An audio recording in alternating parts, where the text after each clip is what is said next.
अस्सलाम वालेकुम। तो आज की इस वीडियो में हम लोग MTH 101 मिड टर्म के जो मोस्ट इम्पॉर्टेंट MCQs है इस दफ़ा के लिए उनको डिस्कस करेंगे।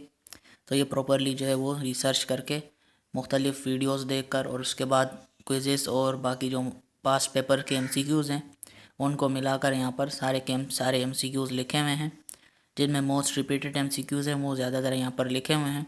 अगर आप इनको करते हैं तो आपके ज़्यादा चांसेस होंगे MCQs में अच्छे नंबर लेने के। तो आज की इस वीडियो को शुरू करते हैं और आंसर जो है प्रॉपर वेरीफाइड है और करेक्ट आंसर जो है यहाँ पर लिखे हुए आपको नज़र आएंगे। तो सबसे पहले हमारे पास जो MCQ टाइप इस तरह का आता है कि 30 डिग्री इज इक्वल टू किसके इक्वल होता है। तो 30 डिग्री हमारे पास होता है π/2 के इक्वल।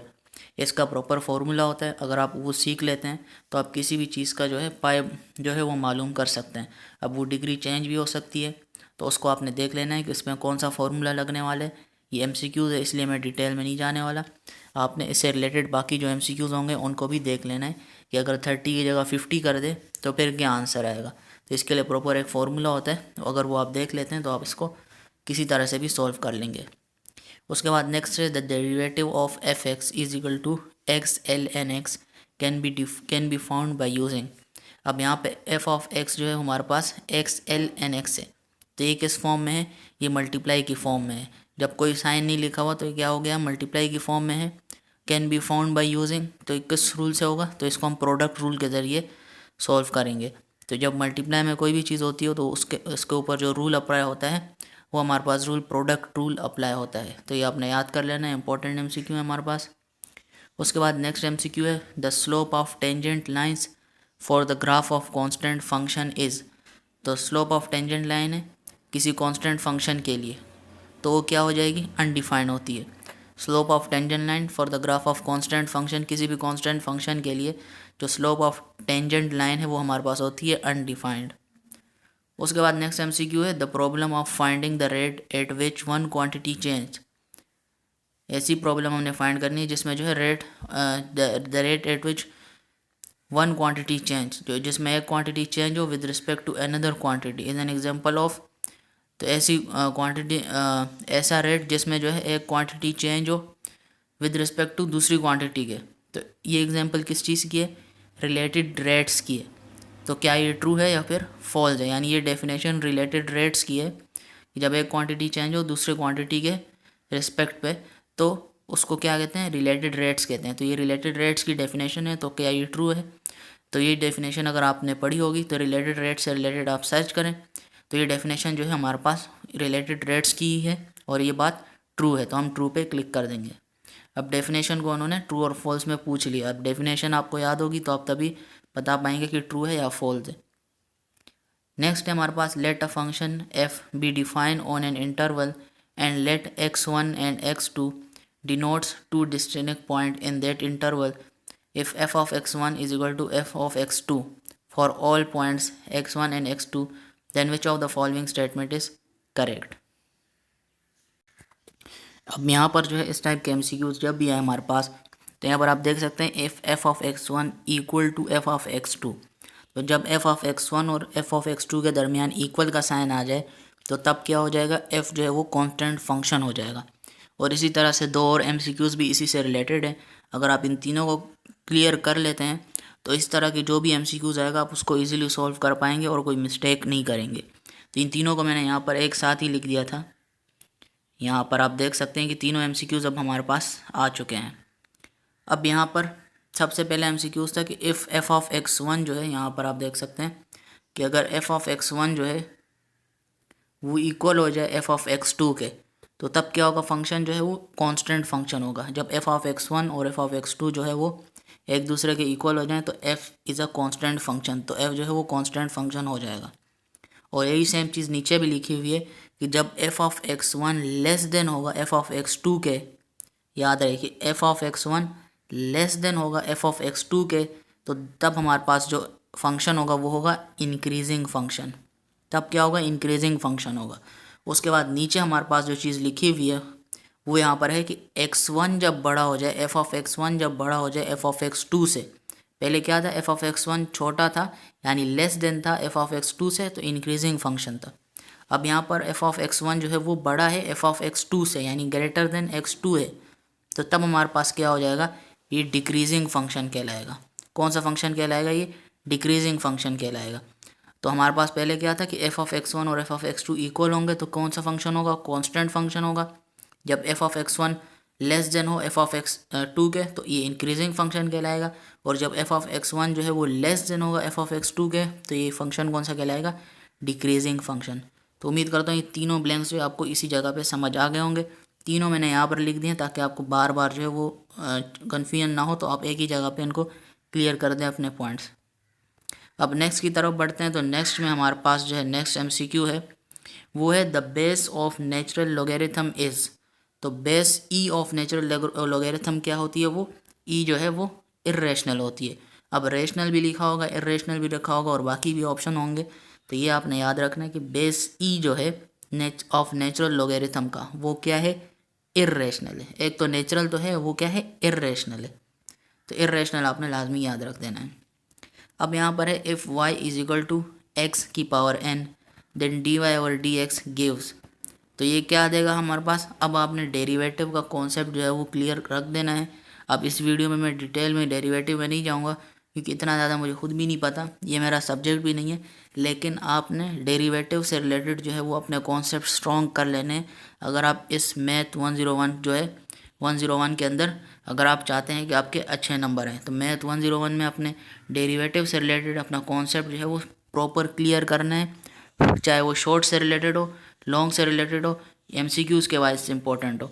तो तीनों चीज़ें जो है आपकी डेरिवेटिव से ही ज़्यादातर सॉल्व हो जाएंगी पेपर में, अगर आपने डेरिवेटिव का कॉन्सेप्ट अपना क्लियर किया है। तो डेरिवेटिव में यहाँ पर हमारे पास क्या है, if y is equal to x की पावर n देन dy और dx गिव्स।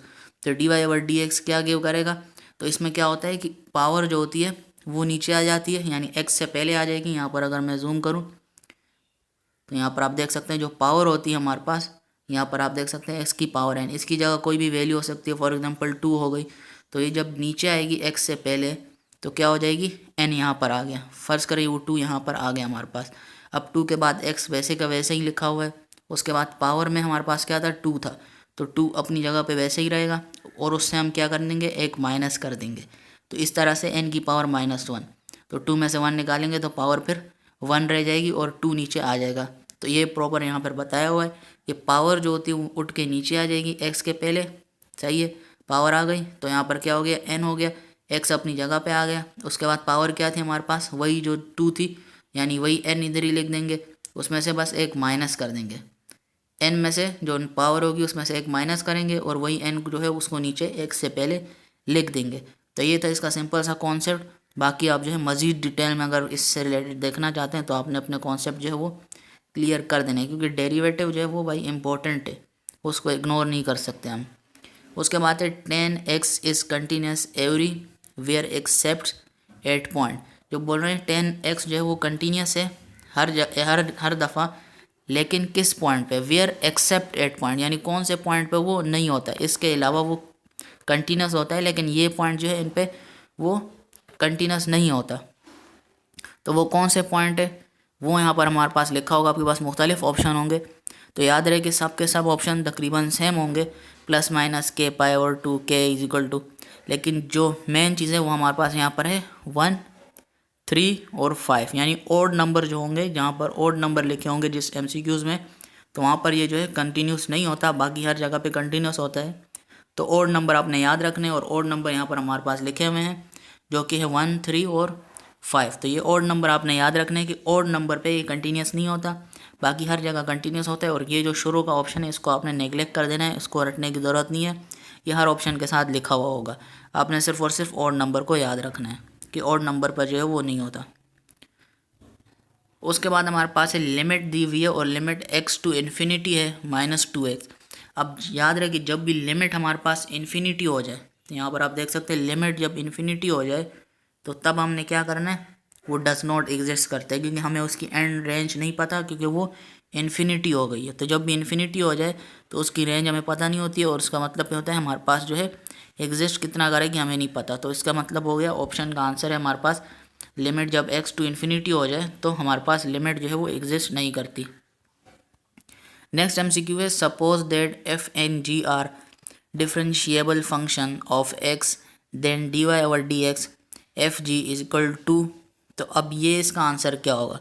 तो अब इन्होंने सिंपल सा यहाँ पर लिखा हुआ है। अगेन ये डेरिवेटिव का कॉन्सेप्ट आपको क्लियर करना पड़ेगा, तभी आप इस टाइप के एमसीक्यूज जो है उनको कर पाएंगे। अब इसमें सिंपल सा आपने इसको रट लेना है ज़बानी, क्योंकि ये जो है फॉर्मूला टाइप है कि जब इस तरह की चीज़ होगी तो उसको किस तरह से सोल्व करना है।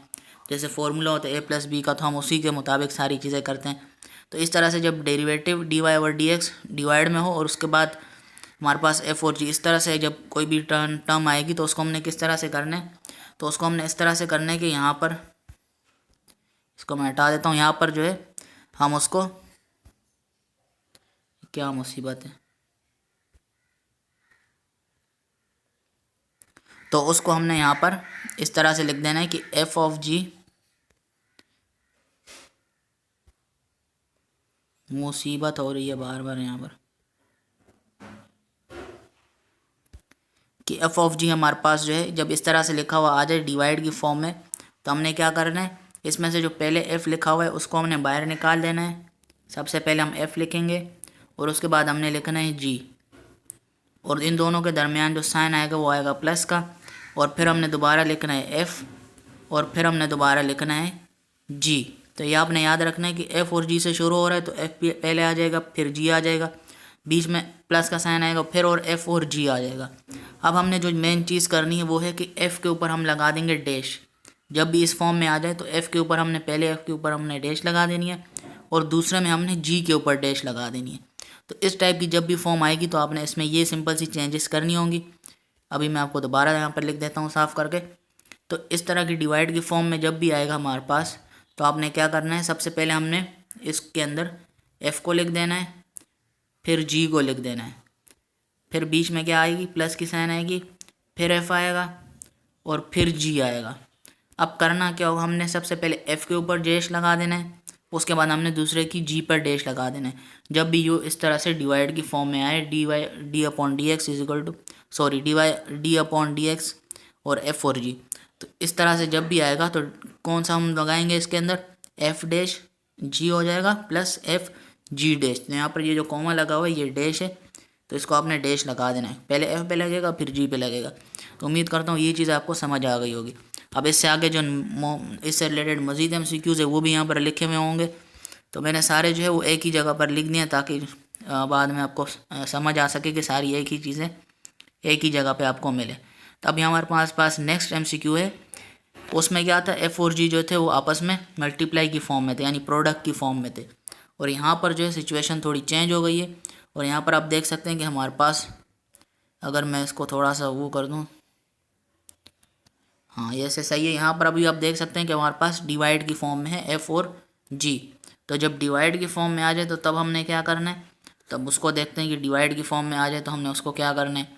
तो डिवाइड की फॉर्म में जब आ जाए तो सबसे पहले यहाँ पर आप देख सकते हैं आपने क्या करना है, ये कहानी नहीं बता रहा हूँ, ये ऐसे ही है, आपने इसको ऐसे ही सॉल्व करेंगे तो तभी आपके आंसर जो है वो करेक्ट आएंगे, और आपने तभी इसको समझ पाएंगे जब ये प्रॉपर मेथड देखेंगे। खुद से इसको नहीं करना आपने। अब सबसे पहले जब डिवाइड में जी लिखा हुआ, जब इस तरह की फॉर्म में हो, एफ ओवर जी डिवाइड की फॉर्म में हो, तो तब ये नीचे वाला जी जो है ये हम यूँ करके इसका स्क्वायर ले लेंगे, जी स्क्वायर बन जाएगा। अब ये है तो ऐसे ही है, सही है, इसको अपनी तरफ से नहीं बना रहा मैं, ये किसी ने बनाया होगा पहले अपनी तरफ से, अब इसी तरह से ही करना है हमने।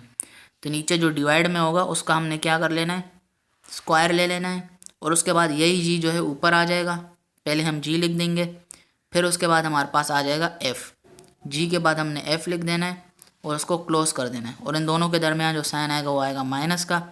फिर हमने दोबारा एफ़ को लिखना है, पहले एफ़ अंदर लिखा हुआ था और उसके ऊपर हमने लगा देना है डैश। अब ये डैश बरी हो गया, यानी डैश हट गया इससे, अब ये बाहर आ गया, आज़ाद हो गया। उसके बाद हमारे पास जी रहता है, अब हमने जी लिख देना है, और जी पहले आज़ाद था, इसको हमने यहाँ पर कैद करके डैश लगा दिया और इसको बंद कर दिया। बस ये चीज़ करनी है जब ये एफ़ ऑफ जी जो है वो डिवाइड की फॉर्म में आ जाए। और पीछे में मुँह से डिवाइड निकल गया, डी वाई और डी एक्स, तो ये डी वाई और डी एक्स जो है वो ऐसा ही होता है, इसको डिवाइड की फॉर्म में नहीं कहेंगे। जो सामने जो चीज़ लिखी हुई है उसको हम देख के बोलेंगे कि डिवाइड में है या मल्टीप्लाई में। वो तो प्रोडक्ट में था, मल्टीप्लाई में था। एफ़ जी जो साथ लिखा हुआ था उसको मैंने बता दिया आपको कि पहले एफ़ आता है, फिर जी आता है, फिर एफ़ आता है, दोनों के दरमियान प्लस होता है, फिर एफ़ आता है और फिर जी आता है। तो इसके ऊपर डैश लग जाते हैं और जी के ऊपर डैश लग जाता है। जब डिवाइड में होगा एफ और जी तो फिर क्या होगा, जी नीचे होगा उसका स्क्वायर ले लेंगे हम। एक सेकेंड ये मैं रिमूव कर दूँ, जी नीचे होगा उसका स्क्वायर ले लेंगे और शुरू में क्या आ जाएगा, यही जी ऊपर उठ के आ जाएगा। एफ़ को कैद कर लेंगे, कैद करेंगे तो डैश लग जाएगा, बीच में माइनस का साइन आता है जब डिवाइड में हो। उसके बाद क्या करेंगे, एफ़ जो है वो आज़ाद हो गया, कैद हो गया, उसको आज़ाद कर लेंगे, एफ़ हो जाएगा। उसके बाद फिर ये लगाएंगे, जी आज़ाद घूम रहा था इसको भी कैद कर लेंगे, ये हो गया जी हमारा यहाँ पे क्लियर। अब ये मैं तो सब्जेक्ट मेरा नहीं है, लेकिन फिर भी इसको मैं अपने तरीके से जो है वो कर रहा हूँ तो मुझे ख़ुद भी याद हो गया ये। तो इस तरह से अगर आप करेंगे तो आप याद कर लेंगे इसको, सिंपल सा है यहाँ पर हमारे पास। अब नेक्स्ट की तरफ बढ़ते हैं और नेक्स्ट में हमारे पास क्या है, एक solution set of the inequality दिया हुआ है, x plus four less than n equal to two is, तो क्या होगा। तो इसमें आपके पास मुख्तलिफ ऑप्शन दिए होंगे तो आपने उनसे नहीं घबराना, सिंपल सा इसको करना है आपने। यहाँ पर -6 है, यहाँ पर -2 है, हमारे पास यही आंसर आना चाहिए। बाकी ये जो इन्फिनिटी लिखा है इसको इग्नोर कर दें, ये ऑप्शन में इसी तरह से ही लिखा हुआ होगा, आपने इसको इग्नोर कर लेना है। मेन चीज़ हमें करनी है कि x प्लस फोर इनइक्वालिटी मालूम करनी है। तो इनइक्वालिटी को अगर हम मालूम करते हैं तो उसके लिए क्या करना है, हमने थोड़ा सा इसको हम जूम आउट कर लेते हैं। तो x प्लस फोर को सबसे पहले करना है हमने कि x प्लस फोर, यहाँ पर दूसरी तरफ क्या लिखा हुआ है, x plus four less then और इक्वल टू टू। तो अब जो उस तरफ 2 होगा उसको हमने एक दफ़ा माइनस करना है और एक दफ़ा +2 लिखना है। तो x प्लस फोर यहाँ पर मैं लिख देता हूँ साइड पे, x plus four equal to -2, और इस तरफ हम लिख देंगे x plus four equal to positive वाला 2। तो x प्लस फोर इस तरफ है तो हम इसको x की वैल्यू हमने फाइंड आउट करनी है, इक्वल टू -2 उसी तरफ ही है। उसके बाद ये +4 जो है उस तरफ चला जाएगा तो क्या हो जाएगा हमारे पास आंसर, +4 उस तरफ जाएगा तो क्या हो जाएगा -4। अब x की वैल्यू क्या आ जाएगी, माइनस माइनस क्या होता है, प्लस होता है। 4 और 2 करेंगे तो आंसर क्या आ जाएगा, 6 आ जाएगा। और माइनस किसका लगेगा, क्योंकि ग्रेटर साइन के साथ जो है माइनस लिखा हुआ है तो हम माइनस लिख देंगे। तो एक तरफ x की वैल्यू क्या आ जाएगी, -6 आ जाएगी। अब दूसरी तरफ क्या है, x plus four equal to 2, तो x इक्वल टू करेंगे और 2 यहाँ पर लिख देंगे क्योंकि 2 इक्वल के दूसरी तरफ है, सही है, ये इक्वल है। और +4 जो उस तरफ जाएगा तो क्या हो जाएगा, -4 हो जाएगा।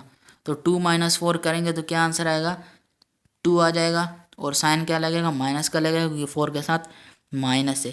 तो एक तरफ क्या आंसर आ गया, x की पावर x इक्वल टू -6 और दूसरी तरफ आ गया x इक्वल टू -2।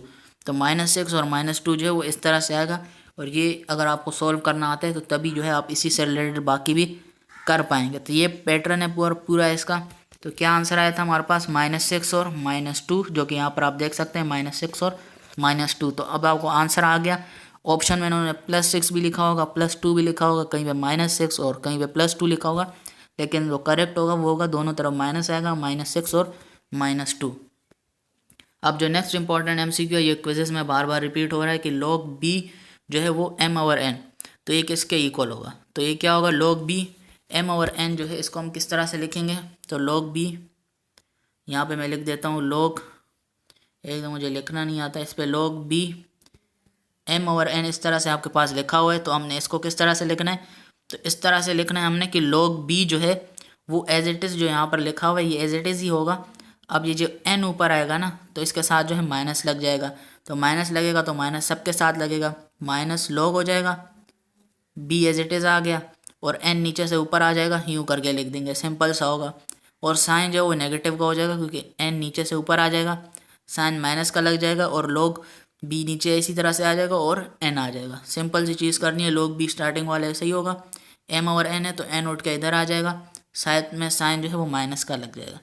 तो इस तरह से जो है इसका आंसर ये आ जाएगा। नेक्स्ट है हमारे पास, a line is called a tangent line to the circle if it meets the circle as.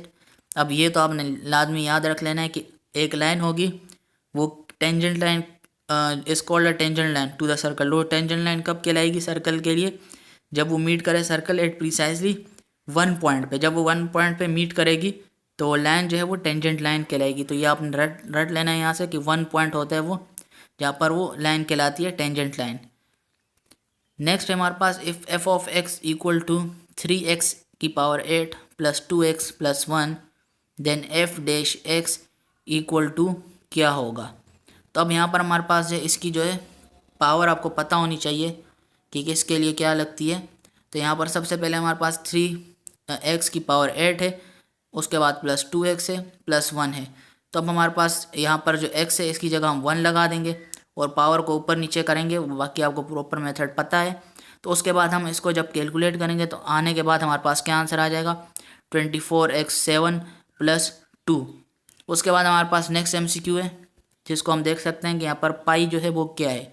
तो पाई हमारे पास जो है वो इर्रेशनल नंबर है, और इर्रेशनल के साथ साथ हमारे पास जो नेक्स्ट चीज़ है रेशनल कौन सा होगा, जो भी चीज़ p/q की फॉर्म में होगी वो क्या कहलाएगी, रेशनल नंबर कहलाएगी।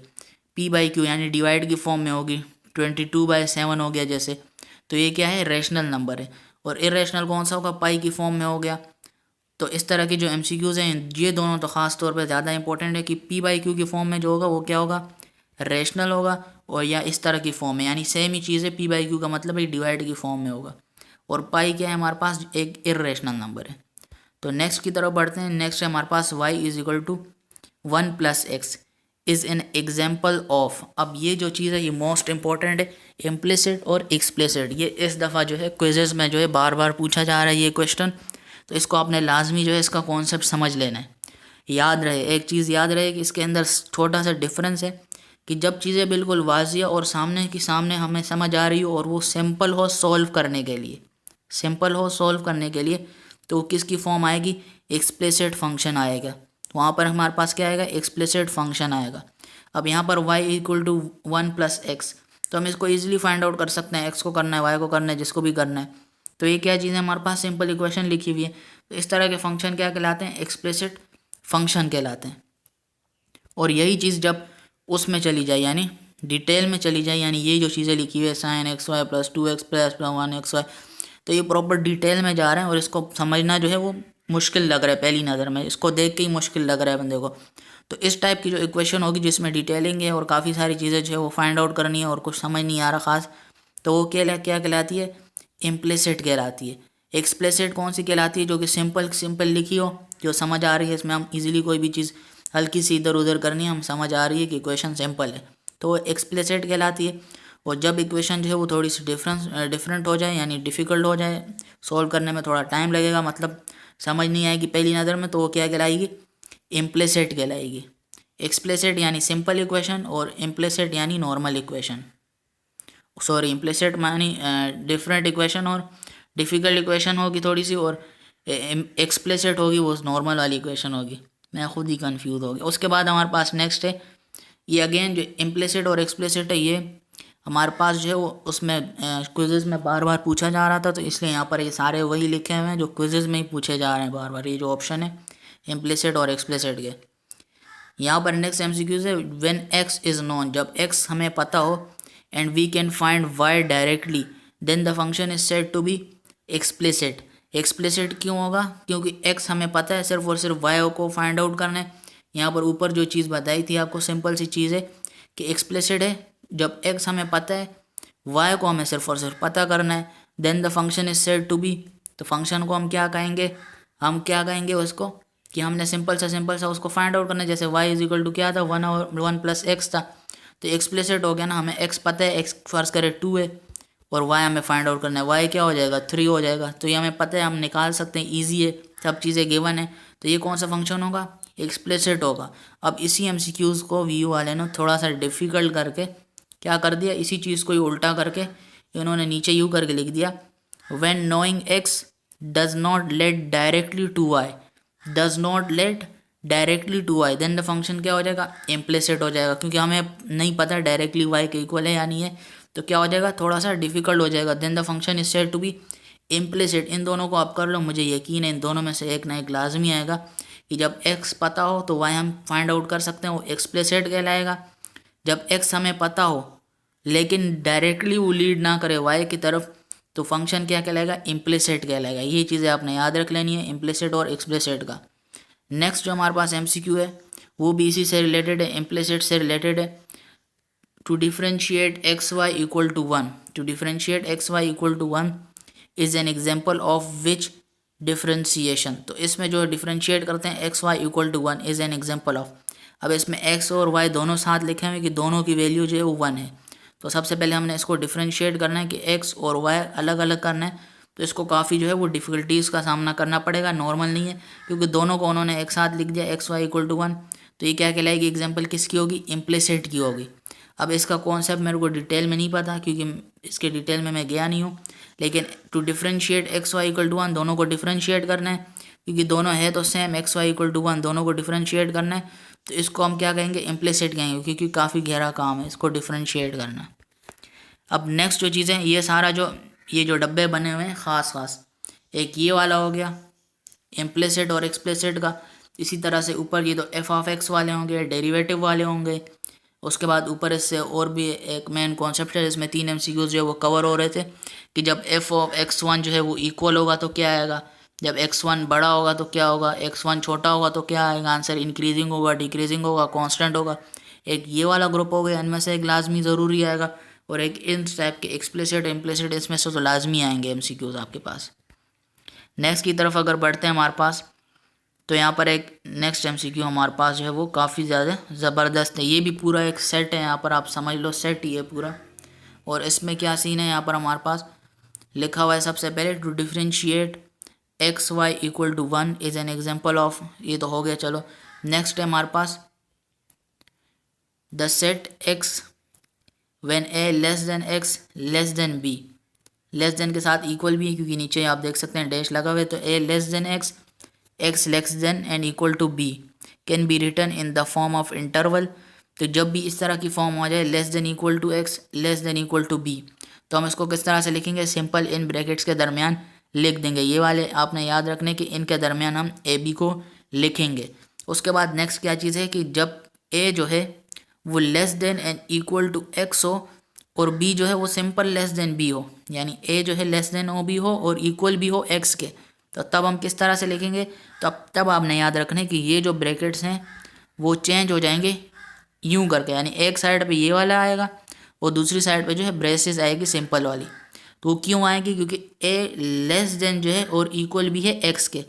तो जब लेस देन भी है और इक्वल भी है, तो जैसे ऊपर दोनों तरफ आया था, क्योंकि दोनों तरफ हमारे पास लेस देन था और इक्वल था, इधर जो है हमारे पास एक तरफ लेस देन एंड इक्वल है, दूसरी तरफ सिंपल लेस देन है। तो जिस तरफ लेस देन एंड इक्वल है उस तरफ ये आ जाएगा, और दूसरी तरफ जो है नॉर्मल जो है वो ब्रेसेस आ जाएंगी। तो यहाँ पर आपने इस चीज़ का ख्याल रखना है। नेक्स्ट की तरफ बढ़ते हैं, तो नेक्स्ट में हमारे पास क्या है कि a is less than x less than b, यानी दोनों simple less than x less than B.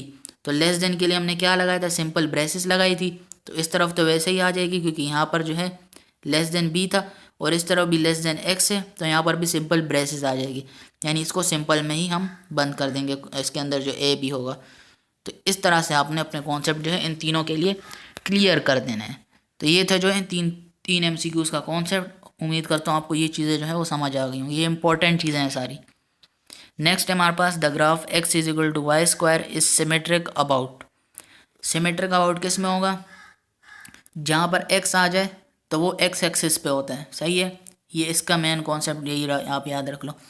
जब भी एक्स आ जाए तो वो किसके होगा, एक्स एक्सिस का होगा, और जब भी वाई आ जाए तो वो किसका होगा, वाई एक्सिस का होगा। सिमेट्रिक अबाउट किस एक्सिस में होगा, वाई से शुरू हो रहा है तो वाई एक्सिस पे, एक्स से शुरू हो रहा है तो एक्स एक्सिस पे। और जब graph x is equal to y square, ये मेरे ख्याल में रिपीट हो गया, the graph x equal to y square है सिमेट्रिक अबाउट एक्स एक्सिस, तो ये इसको रिपीट हो रहा है, इसको छोड़ देंगे आप।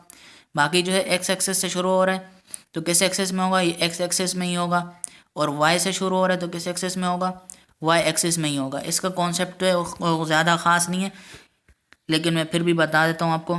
क्या होगा, यहाँ पर हमारे पास ग्राफ है, और जब भी इस तरह के क्वेश्चन आए इसका मतलब होता है हमने इसके अंदर क्या पुट करना है, x equal to y square आ गया, तो वाई स्क्वायर की जगह हमने क्या लिखना होता है, माइनस वाई लिखना होता है, सही है। माइनस वाई लिख के उसके बाद इसका स्क्वायर ले लेंगे, तो माइनस माइनस क्या हो जाएगा, प्लस हो जाएगा।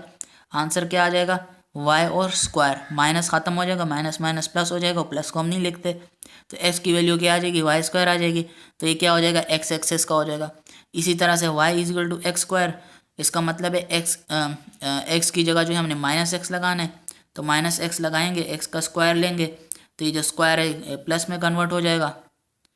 मेरे ख्याल में वो पेज डिलीट हो गया है, और एक्स जो है हमारे पास एक्स का स्क्वायर आ जाएगा। तो इस तरह से जो है हम इक्वेशन को सॉल्व करेंगे तो हमारे पास आंसर भी वही वापसी आ जाएगा। तो इस तरह की इक्वेशन जो है वो हमारे पास आ जाएगी। तो उसको हम क्या करेंगे, यहाँ पर हमारे पास वो क्या कौन सी एक्सेस में हो जाएगी, वाई एक्सेस में हो जाएगी, क्योंकि ये ट्रू फंक्शन है। तो जिसमें होगा उसको हमने वापसी उसी में लिख देना है। यानी एक्स एक्सेस में था तो यहाँ पर हमारे पास जो है एक्स से शुरू हो रहा है तो एक्स एक्सेस, वाई से शुरू हो रहा है वाई एक्सेस। कॉन्सेप्ट मैंने आपको बता दिया कि एक्स की जगह जब माइनस एक्स भी लिखेंगे तो वापसी यही आंसर आएगा, और वाई की जगह माइनस वाई लिखेंगे तो वापसी यही आंसर आएगा।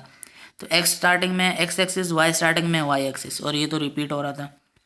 और जब यहाँ पर हमारे पास इस टाइप के एमसीक्यूज आ जाए कि एक्स और वाई जो है वो दोनों इस तरह के ब्रैकेट की फॉर्म में दो एक्स वाई आपसे पूछ लें, तो फिर कौन सा एक्सेस होगा। तो याद रहे तब जो चीज़ चेंज होगी वो एक्सेस नहीं होगा। यानी यहाँ पर आपसे पूछा जाए कि एक्स और वाई था पहले, और फिर जो है एक्स और वाई जो है वो माइनस वाई हो गया, तो इसका क्या मतलब हो गया कि वाई चेंज हो रहा है। तो वाई चेंज हो रहा है इसका मतलब है कौन सा एक्सेस होगा, एक्स एक्सेस होगा। वाई चेंज हो रहा है तो कौन सा एक्सेस होगा, एक्स एक्सेस होगा। जैसे यहाँ पर था x is equal to y square, y change हो रहा है ना, तो कौन सा एक्सेस है, एक्स एक्सेस था। तो इसी तरह से यहाँ पर भी है कि वाई एक्सेस चेंज हो रहा है, यानी वाई प्लस था माइनस हो गया, एक्स वैसे के वैसे ही है, तो कौन सा एक्सेस होगा, एक्स एक्सेस होगा। यानी ऑपोजिट चीज़ें चलेंगी।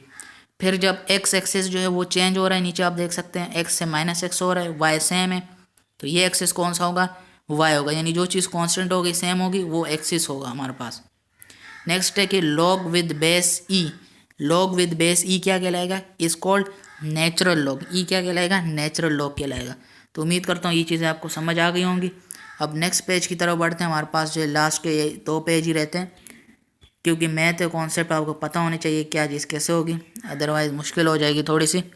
जितना मुझे पता है मैं उतने आपको समझा रहा हूँ, जो मेन चीज़ें हैं, ताकि आपके कॉन्सेप्ट जो है वो खुद ब खुद क्लियर होते जाएँ जब आप इनको करें।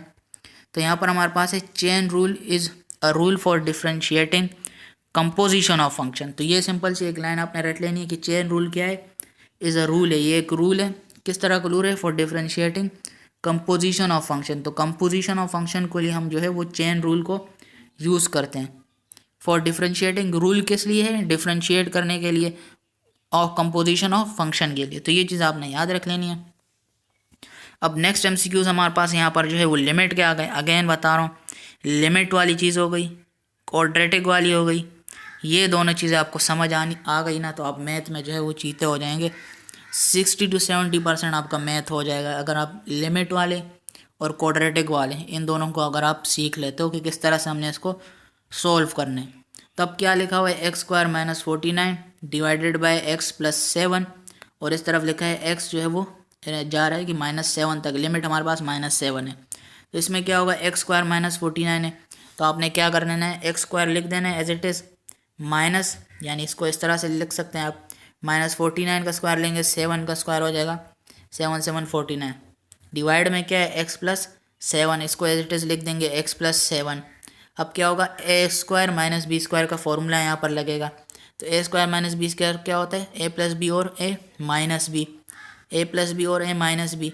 तो एक्स प्लस 7 और एक्स -7 आ जाएगा, और नीचे क्या आ जाएगा, एक्स प्लस 7। तो अब इस तरह के क्वेश्चन में क्या होता है, एक्स प्लस और प्लस से कैंसिल आउट हो जाएगा, ऊपर क्या बच जाएगा, एक्स -7। तो यहाँ पर मैं इसको हटा देता हूँ, तो ऊपर बच गया हमारे पास एक्स -7, सही है, एक्स -7 बच गया। अब एक्स की वैल्यू हमने क्या लिखनी है, एक्स की लिमिट क्या है, -7, तो एक्स की जगह -7 लिख दिया, फिर क्या लिख दिया, -7। तब इनको हमने यहाँ पर लिख देना है कि -7, तो माइनस माइनस करेंगे क्या हो जाएगा, प्लस हो जाएगा। तो प्लस हो जाएगा, 7 7 क्या होता है, 14 होता है, तो आंसर क्या आ जाएगा, 14 आ जाएगा। और साइन किसका लगेगा, माइनस का लगेगा, क्योंकि दोनों ही ग्रेड बराबर है तो माइनस ही लगेगा। तो इस तरह से आप लगा सकते हैं कि -14 जो है वो हमारे पास आंसर आ जाएगा। जब हम -7 को करेंगे तो ये कॉन्सेप्ट है, क्लियर होगा, तो यहाँ पर वैल्यू चेंज होगी, आपको समझ आ जाएगी। अब ये तो मैंने प्रॉपर सीख लिया। अब आपके पास कोई भी मेथड चेंज हो गया तो आपने फिर उसी मेथड को इसी तरह से लगाना है। नेक्स्ट की तरफ बढ़ते हैं, where f of x is equal to k. तो लिमिट एक्स टू ए है, तो एफ ऑफ एक्स क्या होगा। तो याद रहे, जब भी कोई चीज़ कांस्टेंट आ जाए तो उसकी लिमिट जो है वो वही आएगी, समझिए आप। जब भी कोई चीज़ जो है वो एफ ऑफ एक्स जो है एक्स के इक्वल है, तो इसकी लिमिट क्या हो जाएगी, वो भी एक के ही इक्वल आएगी, यानी कांस्टेंट जो होगा वही हमारे पास आंसर आएगा। तो इसको डिटेल में जाने की ज़रूरत नहीं है, ये आपको पता होना चाहिए कि कांस्टेंट होगा तो आंसर भी कांस्टेंट में ही आएगा।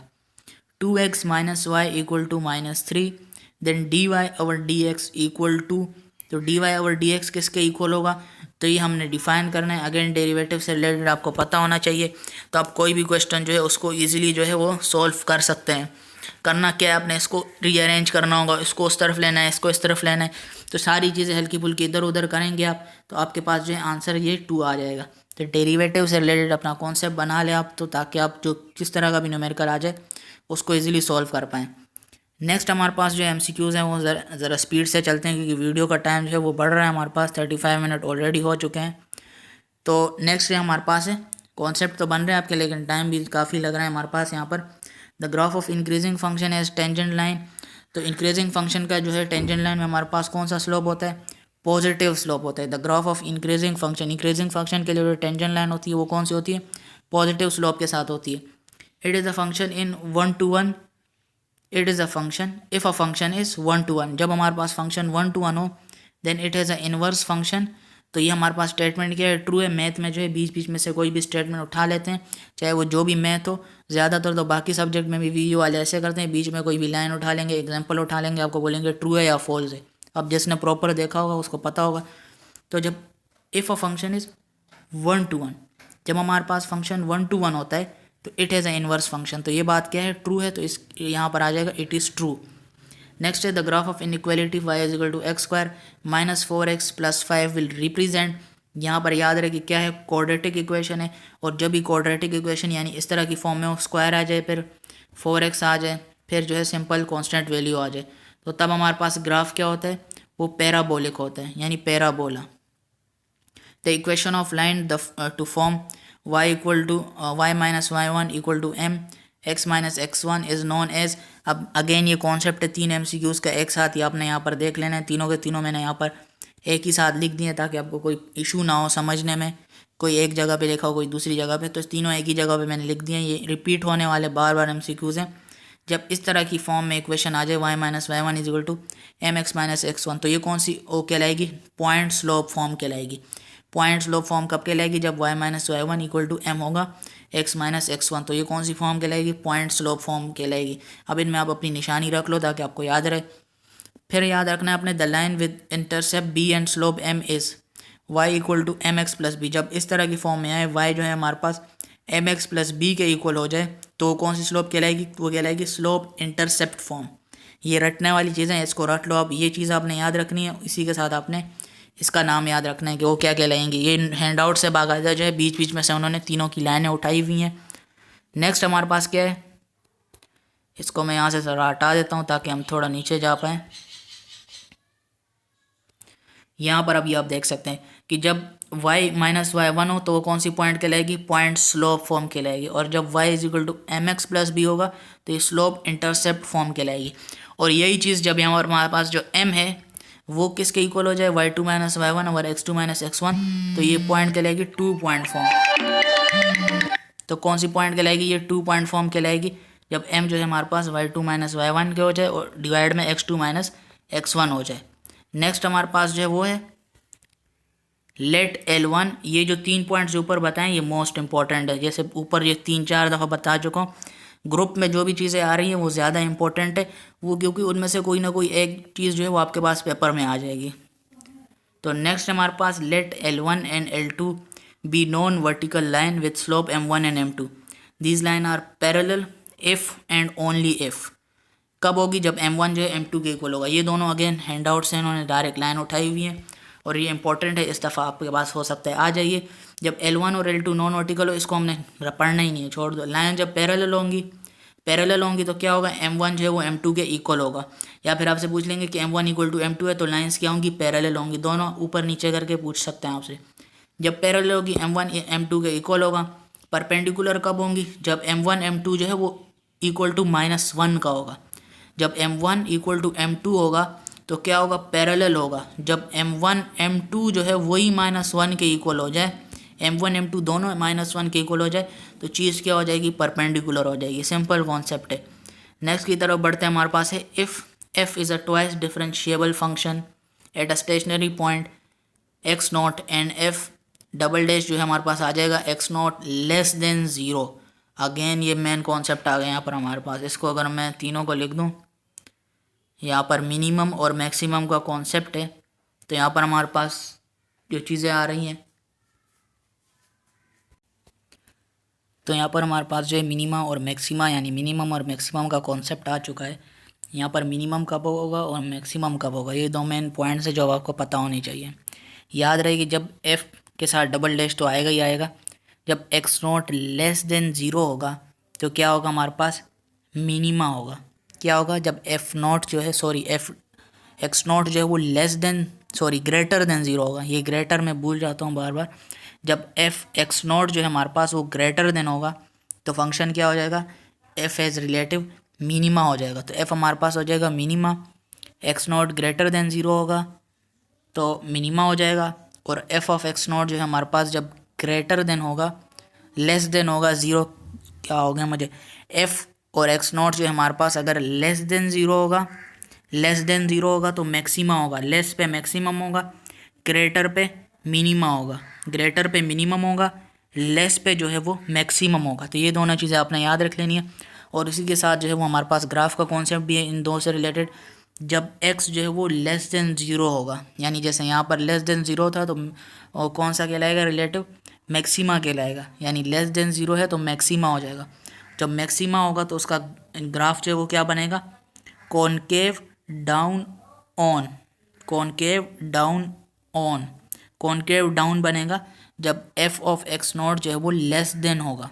लेस देन ज़ीरो होगा तो कॉनकेव डाउन बनेगा। ये दोनों एमसीक्यूज़, ये दोनों मोस्ट इम्पॉर्टेंट, ये लाजमी आपने करना है कि जब एफ़ और डबल डैश एक्स जो है वो लेस देन ज़ीरो होगा तो क्या हो जाएगा, मैक्सिमा हो जाएगा और कॉनकेव डाउन हो जाएगा। और यही चीज़ जब एक्स जो है वो ग्रेटर देन होगा ज़ीरो के, ग्रेटर देन ज़ीरो के होगा तो क्या बनेगा, हमारे पास मिनिमा बनेगा। और उसके बाद मिनिमा के साथ हमारे पास कॉनकेव ग्राफ जो है उसका कॉनकेव अप बनेगा। ये दोनों चीज़ें आपने लाजमी जो है वो याद रख लेनी है। अब नेक्स्ट की तरफ बढ़ते हैं। तो नेक्स्ट में हमारे पास जो है मज़ीद हमारे पास ये सेकंड लास्ट पेज रह चुका है, second last I think so, yes बस लास्ट ही हमारे पास। ये लास्ट पेज में हमारे पास जो चीज़ें आ रही हैं वो डैश से रिलेटेड ही है। अब ये डैश जो है वहाँ पर डबल डैश था, अब डबल डैश हट के क्या हो जाएगा, सिंगल डैश आ जाए तो फिर क्या होगा, ये कॉन्सेप्ट भी आपने लेना है कि पहले डबल डैश था तो तब मिनिमम मैक्सिमम क्या हो रहा था, तो अब सिंगल डैश पे क्या होगा। सिंगल डैश में जब हमारे पास x not greater than zero होगा, x not greater than zero होगा तो हमारे पास उस कौन सा बनेगा, मैक्सिमा बनेगा। कौन सा बनेगा, मैक्सिमा बनेगा। और अब यही चीज़ हमारे पास जो है डिलीट हो जा, और यहाँ पर जो चीज़ें हमारे पास जब x not less than zero होगा तब मिनिमा बनेगा सिंगल डैश पे, x not less than zero होगा तो मिनिमा बनेगा। एफ डैश जो है वो ग्रेटर देन ज़ीरो होगा यानी ज़ीरो से बड़ा होगा तो हमारे पास मैक्सिमा बनेगा। किस पे बनेगा, सिंगल एफ डैश पे जब बनेगा तब होगा। नेक्स्ट हमारे पास log 10 ज़ीरो, तो याद रहे जब भी यहाँ पर ज़ीरो आ जाए तो हमारे पास क्या हो जाएगा, अनडिफाइन हो जाएगा। ये आपने लाजमी याद रख लेना है। नेक्स्ट चीज़ हमारे पास है for the graph f of f limit पूरी दी हुई है एक्स टू इन्फिनिटी, ये a line y is equal to y naught is called. और उसके बाद नीचे भी सेम एमसीक्यूज़, यानी जो पेयर ऑफ एमसीक्यूज़ आ रहे हैं ना, ये आपने लाजमी जो है याद रखना है इनका कॉन्सेप्ट, क्योंकि इनमें छोटी सी चीज़ें जो ऊपर नीचे होंगी और जब इसको आप गलत करेंगे ना दुख आपको सही वाला होगा, क्योंकि इनमें करना तो कुछ होता नहीं है, सिंपल सी एक डिफरेंस होती है, जिसको पता होगा वो इजीली उसको सॉल्व कर लेगा। वरना आंसर जो है वो सेम होते हैं, उसमें मुश्किल हो जाती है। जो रटने वाले उनको बोलेंगे हॉरिजॉन्टल एसिम्पटोट्स, वर्टिकल एसिम्पटोट्स, तो पेपर में जाएंगे हॉरिजॉन्टल की जगह वर्टिकल क्लिक कर देंगे, क्योंकि बोलेंगे यही लग रहा था, यही चीज़ आ रही थी साथ में, वर्टिकल है हॉरिजॉन्टल है। वो जब कॉन्सेप्ट नहीं क्लियर होगा तब नहीं बता सकते। याद रहे कि जब y is equal to y not आ जाए ना, सिंपल सी इनमें डिफरेंस है, इनको नहीं देखो आप छोड़ दो।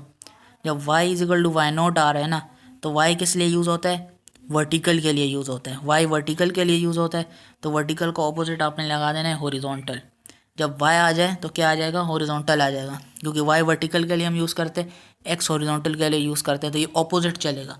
तो जब भी इस तरह के एमसीक्यूज़ आ जाए तो वर्टिकल है, y आ गया वर्टिकल के लिए आता है y, तो क्या हो जाएगा, हॉरिजॉन्टल आ जाएगा यानी ऑपोजिट आ जाएगा।